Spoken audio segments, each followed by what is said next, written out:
pendengar, terima kasih masih bersama Pro 1 Radio Republik Indonesia Bukit Tinggi. Kita hentikan dulu kebersamaan kita dalam rangkaian lagu-lagu pilihan dan informasi di siang hari ini. Baik pendengar, selanjutnya kami sampaikan warta berita daerah dalam bahasa Minang tepat pukul 13 waktu Indonesia Barat.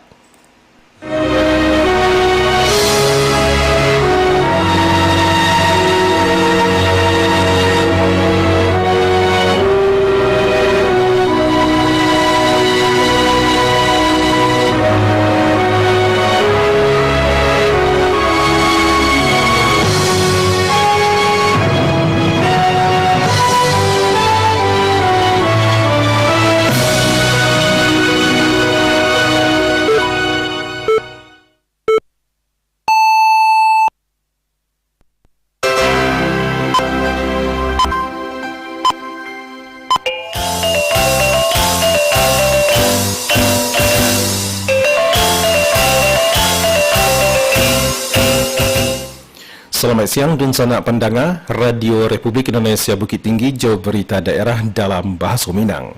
Sari berita. Pemerintah Kota Payakumbuh tarikh berkomitmen idikkan pendidikan anti korupsi di kalangan pelajar. Bupati 50 Kota tamui Kementerian PU untuk sinergikan program infrastruktur pengendalian banjir. Berita daerah dalam bahasa Minang selengkapnya dibacakan Henry. Pemerintah Kota Payakumbuh tarikh berkomitmen idikkan pendidikan anti korupsi di kalangan pelajar. Berikut laporan Alwan Ahmad Fauzan.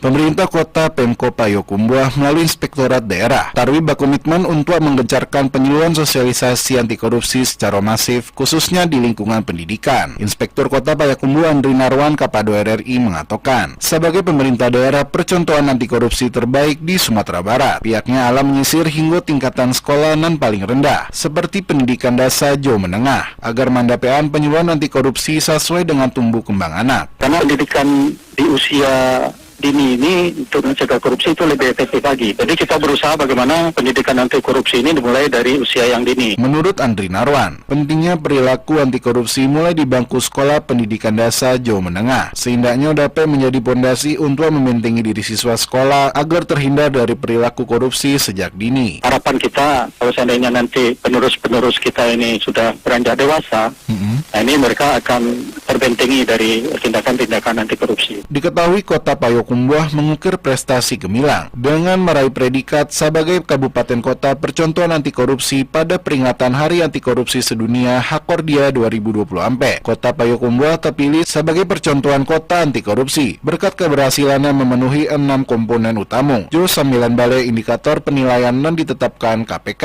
Dari Kota Payakumbuh, Alwan Ahmad Fauzan dari Bukit Tinggi melaporkan. Pemerintah Kabupaten Pasaman Barat melalui Dinas Perkebunan dan Peternakan meningkatkan pengawasan lalu lintas hewan ternak masuk ke daerah itu jelang Idul Adha 1446 Hijriah. Sekretaris Dinas Perkebunan dan Peternakan Pasaman Barat Afrizal di Simpang Ampek mengatakan, pengawasan lalu lintas di pasar teranak alah ditingkatkan dalam upaya mencegah masuknya hewan teranak dan indak sehat ke Pasaman Barat. Menurutnya, hewan teranak masuk ke pasar teranak di Pereso kelengkapan surat legalitas serta surat keterangan kesihatan hewan.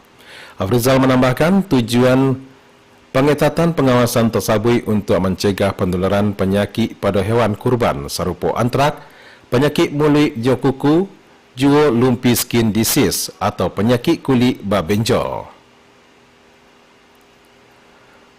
Pemerintah daerah gencar cari solusi banjir. Bupati 50 Kota tamui Kementerian PU untuk sinergikan program infrastruktur pengendali banjir. Berikut laporan Irsad. Bupati Tanah Datar Eka Putra banjir tahunan yang kerap melanda Kabupaten 50 Kota khususnya di Pangkalan, Harau, juga Pua. 9 mendapat perhatian daerah itu mengapresiasi Anisi Kumbah untuk mencari solusi jangka panjang. Bupati Samani melakukan kunjungan ke Direktorat Jenderal Sumber Daya Air Kementerian Pekerjaan Umum dan Perumahan Rakyat. Dalam kunjungan itu Bupati Samani berdiskusi Bupati Tanah Datar Eka Putra Pemeliharaan Muhammad Adek Rizaldi terkait penanganan banjir dan tarikh berulang. Pemerintah daerah ingin memperoleh sinergi Pemerintah pusat dalam mengatasi dampak banjir. Bupati Tanah Datar Eka Putra menyertai acara Bupati Safni memaparkan kondisi lapangan termasuk titik rawan banjir, penyebab utama salah satu dampak sosial daerah itu mengapresiasi antusias program syarat Bupati Tanah Datar Eka Putra menuntut infrastruktur, serta normalisasi sungai, perbaikan drainasi, pembangunan embung, geoturi disampaikan. Dalam pernyataannya, Bupati Safni menyampaikan Bupati Tanah Datar Eka Putra menuntut acara terdampak pagelaran seni anak Bupati juga menambahkan bahwa kerugian akibat banjir di wilayah itu diperkirakan mencapai 52 miliar rupiah. Bupati Tanah Datar Eka Putra masuk normalisasi barang halal mendapatkan prioritas dari Kementerian PUPR. Kecamatan Sungai, Kapolda daerah itu mengapresiasi antusiasme masyarakat. Bupati Tanah Datar Eka Putra menuntut acara sempatan pagelaran seni anak Nagari Kecamatan Sungai. Kapolda daerah itu mengapresiasi antusiasme masyarakat. Bupati Tanah Datar Eka Putra menuntut acara sempatan pagelaran seni anak Nagari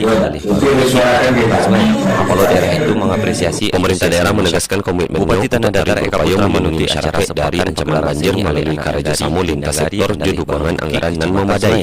Kapolda daerah itu mengapresiasi antusiasme masyarakat. Pemerintah Kabupaten Pasaman Barat melalui Dinas Perkebunan dan Peternakan arahkan petani kelapa sawit daerah itu proaktif membuat tahapan peremajaan tanaman dan alah berumur di 25 tahun ke atas. Sekretaris Dinas Perkebunan dan Peternakan Pasaman Barat Afrizal di Simpang Ampek mengatakan target peremajaan sawit rakyat pada 2025 ko ada 1.000 hektar di Pasaman Barat. Hingga kini ko baru ada suatu usulan petani dan diproses di provinsi. Menurutnya, jo adanya program ko menjadi kesempatan bagi petani untuk mengusulkan peremajaan sawit.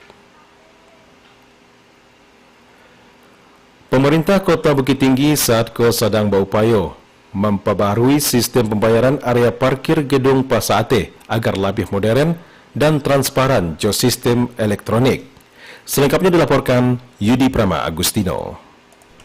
Wali Kota Bukit Tinggi, Ramlan Nurmatias, menyayangkan area parkir Gedung Pasate masih menggunakan sistem pembayaran secara manual. Temuanku memicu perhatian serius dari pemerintah kota, mengingat sistem manual dinilai rawan penyalahgunaan dan indak transparan. Ramlan Nurmatias mempertanyakan pengelolaan parkir di gedung yang dibangun menggunakan dana publik itu, mengingat indak boleh ada pihak luar dan mengambil keuntungan dari fasilitas milik pemerintah tersebut. Namunnya gedung yang dibangun di pemerintah, indak ada pihak lain yang memungut parkir di Pasate dan praktik pungutan liar atau pungli diduga juga terjadi di lokasi tersebut. Kecurigaan itu dipakui jom masih digunakannya sistem pembayaran tunai dan membuka celah manipulasi pendapatan parkir. Ramlan Nurmatias menegaskan, Pemko Bukit Tinggi jualah berbicara jo pihak kepolisian, mengingat bangunan itu dibangun dek pitih rakyat, seharusnya indak ada pihak nan mengambil uang di situ dan uangku seluruhnya harus masuk ke kas daerah.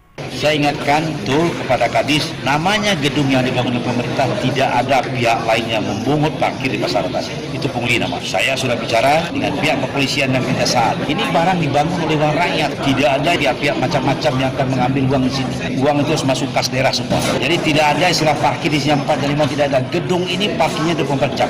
Itu aturannya. Dan kami juga sedang berbicara dengan Bank Nagari, nanti akan kita bikin teknologi baru supaya nanti semua yang berparkir itu bisa langsung men-tap dan nanti otomatis uangnya akan potong. Ini akan kita lakukan. Teknologi kita kembalikan seperti yang dulu-dulu. Kita ingin ada e-money, ya. Tidak ada yang sistem manual dengan uang apa seperti ini. Kalau manual ini masalah. Ramlan Nurmatias menambahkan, pemerintah Kota Bukit Tinggi saat ko tengah berupaya memperbarui sistem pembayaran parkir agar lebih modern dan transparan, juga menjalin komunikasi bersama pihak Bank Nagari untuk mengimplementasikan sistem berbasis teknologi. Rencana penerapan sistem elektronik itu bertujuan untuk memastikan seluruh pendapatan dari sektor parkir langsung tercatat dalam kas daerah tanpa celah untuk penyalahgunaan. Yudi Prama Agustino melaporkan. Investasi terbaik sebuah kota adalah generasi mudanya. Kota akan tumbuh dan berkembang bersama tumbuhnya generasi nan unggul, berakhlak dan berdaya saing. Hal itu dikatakan Wakil Wali Kota Padang Panjang Alex Saputra pada puncak Grand Final pemilihan Duta Generasi Berencana atau Genre di Auditorium Mifan Waterpark. Pemerintah Kota Padang Panjang menyebutkan akan tarikh mendukung program kepemudaan serupa generasi berencana karena generasi muda adalah aset masa depan. Sebanyak 20 pasang finalis Grand Reward Duta Generasi Berencana Kota Padang Panjang 2025 tampil juga bersaing menjadi 6 terbaik setelah melalui berbagai tahapan dan cukup panjang dan penuh tantangan. Alex Saputra mengingatkan para finalis untuk tari berkembang dan indak capek puih harus menjadi teladan, membawa nama elok Padang Panjang di tingkat provinsi bahkan nasional. Wakil Gubernur Sumatera Barat Vasco Rusaimi ST serukan pentingnya pelestarian silik tradisi di sekolah menengah atas atau SMA di Ranah Minang. Berikut laporan Juni Marbeta.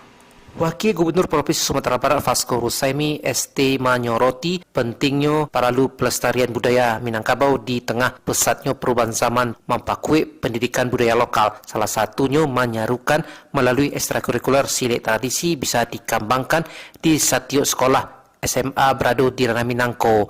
Menurut Wagub, minat generasi muda terhadap budaya Minang mulai menurun dan ditandui jauh berkurangnya partisipasi dalam kegiatan tradisional, bahkan anak-anak muda alah mulai meninggalkan budayanya bersaji hanya dipakai untuk salat, indak lain menjadi tampik diskusi. Untuk itu Vasco meminta Kepala Dinas Pendidikan Kadistik Provinsi Sumatera Barat mengeluarkan surat edaran SE pada setiap sekolah-sekolah SMA dan adu di Sumatera Barat mewajibkan ekstrakurikuler silik tradisi, bahkan silik bukan sekadar seni bela diri tetapi juga sarana pembelajaran nilai-nilai kehidupan dan dapat membantu karakter generasi muda mengandung filosofi dan bermanfaat bagi generasi muda. Ya, saya sudah minta untuk seluruh jajaran Dinas Pendidikan melalui surat edaran juga kepada seluruh guru-guru dan seluruh kepala sekolah di tingkat SMA untuk mewajibkan sekolahnya melaksanakan kegiatan ekstrakurikuler silik. Ini fungsinya untuk melestarikan adat budaya kita. Pengembangan silik tradisi pada anak-anak didik di jenjang satuan pendidikan SMA selain pelestarian budaya di Ranah Minang sekaligus meningkatkan kecintaan terhadap daerahnya itu sendiri. Juni Marpita mengabar untuk berita Ranah Minang pada siang hari ko. Kepolisian Resor Agam menggelar simulasi sistem pengamanan kota atau Sispam Kota di Muko Markas Komando Polrestu dalam madoi Hari Buruh Nasional pada 1 Mei 2025. Wakil Kepala Polres Agam Kompol Elvi Rinaldi di Lubuk Basuang mengatakan simulasi melibatkan 200 personil, menurunkan kendaraan Dalmas, mobil armored water cannon, dan lainnya. Elvi Rinaldi menambahkan simulasi Sispam Kota tersebut untuk menyiapkan personil dalam madoi Hari Buruh Nasional. Guna mendukung kesuksesan program visi serta misi pemerintah kota, Wakil Wali Kota Padang Panjang Alex Saputra lakukan kunjungan ke Rajo jo konsultasi ke Kementerian Kehutanan. Berikut laporan Nofri. Guna mendukung kesuksesan program visi serta misi Wali Kota dan Wakil Wali Kota, serta percepatan revisi Rencana Tata Ruang Wilayah atau RTRW 2025 hingga 2045, Wakil Wali Kota Padang Panjang Alex Saputra lakukan kunjungan ke Rajo dan konsultasi ke Kementerian Kehutanan. Dalam pertemuan yang berlangsung di kantor Direktorat Jenderal Planologi Kehutanan, Alex disambut Sekretaris Ditjen Herban Haryandana. Keduanya membahas pentingnya sinkronisasi tata ruang dan melibatkan kawasan hutan dan aktivitas pertambangan agar tetap selaras jauh prinsip pembangunan berkelanjutan. Wakil Wali Kota Padang Panjang Alex Saputra menyampaikan salah satu topik utama yang dibahas adalah penataan kawasan hutan di wilayah Padang Panjang, serta pengelolaan kawasan tambang di Pondok Kapur agar lebih tertata dan mampu meningkatkan kesejahteraan masyarakat sekitar. Langkahku merupakan bagian dari komitmen pemerintah kota untuk taruh berkoordinasi jo pemerintah pusat dalam memastikan revisi RTRW 2025-2045 berjalan optimal, inklusif, serta berkelanjutan.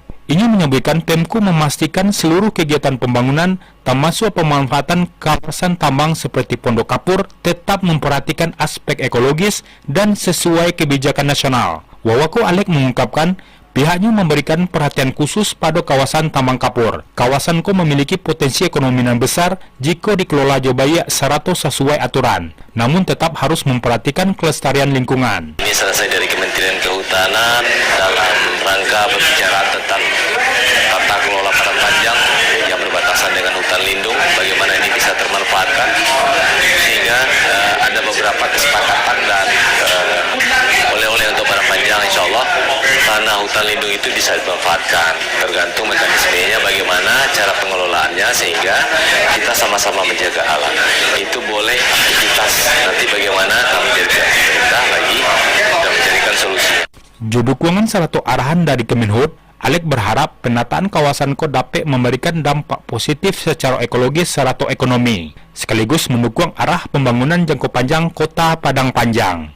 Nofri melaporkan. Kepolisian Resor Agam akan membantu kampung bebas narkoba di seluruh nagari atau desa nan ada di wilayah hukum Polres tersebut dalam mencegah penyalahgunaan narkotika di daerah itu. Wakapolres Agam Kompol Elvi Rinaldi di Lubuk Basuang mengatakan, kampung bebas narkoba itu akan dibantu di 33 nagari tersebar di 6 kecamatan. Kompol Elvi Rinaldi menambahkan, Polres Agam membebankan setiap polsek untuk membantu 3 kampung bebas narkoba. Ditambah pembentukan dari Polres Agam sendiri dan kampung bebas narkoba tersebut alah dicanangkan. Dirinya berharap masyarakat ikut aktif berperan dalam mensukseskan program ko serta mendukung pemberantasan terhadap pelaku penyalahgunaan narkoba guna menyelamatkan generasi muda. Sekian berita daerah dalam bahasa Minang untuk siang hari ko. Berita daerah selanjutnya bisa didengarkan besok pagi pukul 6 waktu Indonesia Barat. Selamat siang.